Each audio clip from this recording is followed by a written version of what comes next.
حضرت ام سلیم رضی اللہ تعالی عنہا کے قصہ پہ غور کیجئے، صحیح بخاری میں یہ قصہ آیا ہے۔ ایک مرتبہ ان کا ایک بچہ تھا، بیمار پڑ جاتا ہے، ان کے شوہر گھر پر نہیں تھے، حضرت ابو طلحہ رضی اللہ تعالی عنہ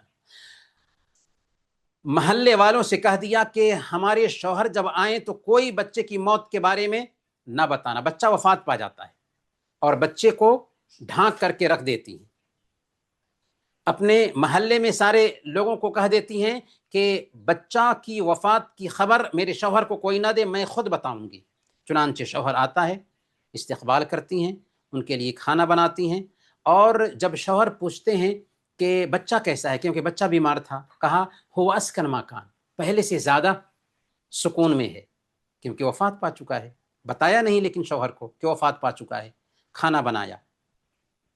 کھانا شوہر کو پیش کیا، شوہر کھانا کھا لیتا ہے، بناؤ سنگھار کیا، یہاں تک کہ جب اچھے لباس میں، اچھی خوشبو میں شوہر نے دیکھا تو جسمانی تعلق بھی قائم ہو گیا۔ ایک وقت گزرنے کے بعد، رات کا جب اکثر حصہ گزر گیا، تو بیوی کہتی ہے اپنے شوہر سے کہ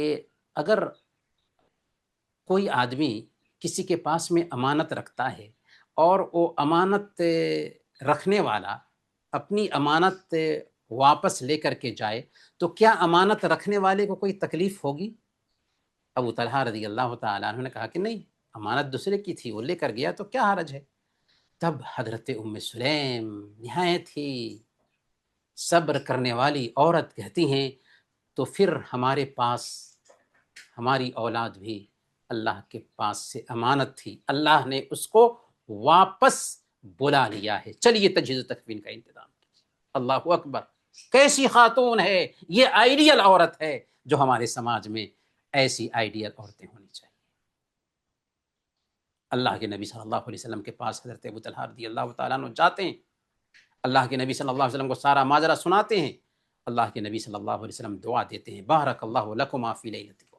اللہ تعالیٰ تمہاری اس رات میں برکت عطا فرمائے۔ اللہ تعالیٰ اسی رات کی برکت سے ایک بچہ دیتا ہے، اور اللہ تعالیٰ پھر